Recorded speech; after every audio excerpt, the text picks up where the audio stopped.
Alors pourquoi trader Forex? Alors tout d'abord, moi je dirais un des plus gros points c'est la liberté géographique. Parce qu'en fait, tu as juste besoin d'un ordi pour pouvoir faire tes analyses et faire tes achats, d'accord? Donc acheter, vendre toutes les positions que tu veux. Mais après, l'endroit où tu es, on s'en fout, tu vois.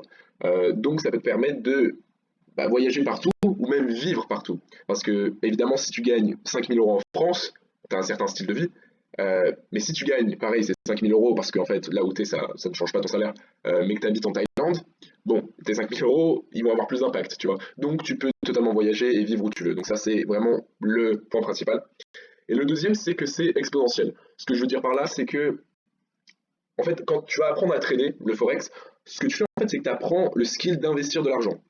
Donc après, les positions, comment on dit, les possibilités sont endless, tu vois, il y a pas de fin de possibilités, parce que tu peux créer, donc évidemment, un business qui propose des services d'investissement, parce que tu sais investir, tu peux travailler en tant qu'analyste, tu peux écrire des articles, tu peux créer un fonds d'investissement, d'accord? Donc trader pour l'argent d'autres personnes, tu peux... En fait, voilà, c'est plein de choses s'ouvrent à toi. Et une fois que tu sais trader le Forex, en fait, parce que là, je vais t'apprendre différents principes, en fait, c'est surtout des principes d'analyse, tu vois, en fait, on va dire en quelque sorte deviner où le prix va aller.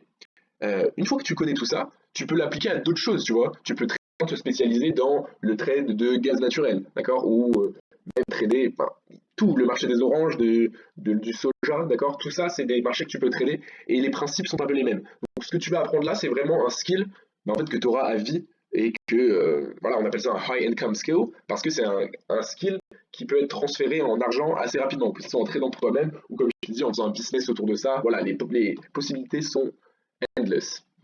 Donc maintenant, on va regarder pourquoi moi personnellement et pourquoi je te recommande de trader le forex et de ne pas trader quelque chose d'autre comme les cryptos ou quelque chose comme ça. Donc la première, c'est que en tradant le forex, tu n'as pas de commission, d'accord? Je vais te montrer différents courtiers, tout ça, tu pourras choisir celui que tu veux, mais il n'y a pas de commission quand tu trades le forex. Le deuxième, c'est qu'il n'y a pas d'intermédiaire, ok? Donc, tu vois, par exemple, quand on était à notre bureau de change, là, dans la vidéo précédente, il y a quelqu'un qui est au milieu et qui fait la transaction. Et évidemment, il va prendre une petite partie, tu vois. Alors que quand tu trades le Forex, il n'y a pas d'intermédiaire. Tu t'achètes, ça passe par ton courtier, évidemment, pour que ça soit retranscrit, mais ça achète directement sur le marché. Donc, il n'y a pas d'intermédiaire qui te la met à l'envers au milieu, tu vois. Et tu perds pas de temps non plus. La troisième, c'est la barrière d'entrée est basse, d'accord? Il y a certaines opportunités d'investissement qui sont très compliquées de rentrer, tu vois. Par exemple, si tu veux investir dans une IPO, donc c'est Initial Public Offering, c'est en fait quand une compagnie euh, en fait crée leurs actions d'entreprise avant que tu puisses les acheter comme ça sur l'ordi. En fait, ils font une offre spéciale quand ils la créent, justement.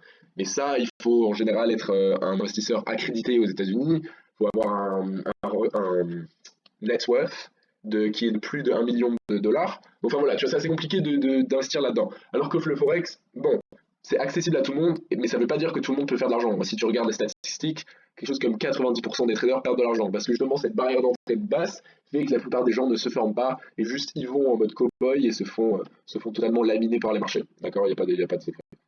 Le quatrième bon point pour lequel on va trader le Forex, c'est que c'est ouvert 24 heures sur 24 et 5 jours sur 7, d'accord? Si tu regardes les actions d'entreprise, c'est ouvert qu'en journée, c'est-à-dire de 9 heures du mat à 5 heures du soir.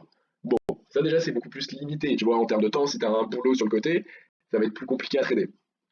Donc pourquoi est-ce que le Forex, ça ouvre juste, enfin, c'est ouvert 24 heures sur 24, 5 jours sur 7? C'est parce qu'en fait, il y a différents marchés qui s'ouvrent les uns après les autres, ce qui fait que le marché est tout le temps ouvert. Tu vois, il y a toujours une bourse qui garde le marché ouvert. Donc de 22 heures à 7 heures du matin, tu as la bourse de Sydney qui opère. De 1 heure du matin à 10 heures du matin, tu as la bourse de Tokyo. De 8 heures du matin à 16 heures de l'après-midi, tu as la bourse de Londres, d'accord? Et de 1 heure de l'après-midi, donc de 13 heures à 22 heures, tu as la bourse de New York. Donc si tu additionnes tout, tu vas voir que ça fait comme des couches et que ça recouvre 24 heures de la journée, 5 jours sur 7. Donc ça c'est vraiment un avantage. Le cinquième, c'est que le marché de Forex il est difficilement contrôlable parce que, voilà, tu peux rien qu'imaginer, d'accord, combien il y a là on voit GBP, donc Great Britain Pound, combien il y a de livres sterling dans le monde et combien il y a de dollars, bon, tu peux voir qu'il y en a énormément, donc c'est très difficile de contrôler en fait le prix, ok, c'est presque impossible. Si on compare au Bitcoin par exemple, on voit que, je crois qu'il y a quelque chose comme 80% des bitcoins qui sont en circulation sont détenus par une centaine de personnes, tu vois.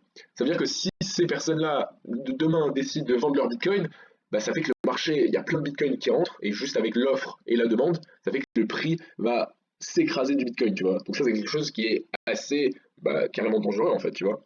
Et dans les monnaies, t'as pas cet inconvénient-là parce que le volume est beaucoup trop gros pour pouvoir le contrôler. Ensuite, un autre avantage, c'est le leverage, comme je te disais, donc l'effet de levier, mais apprends le mot en anglais plutôt, leverage.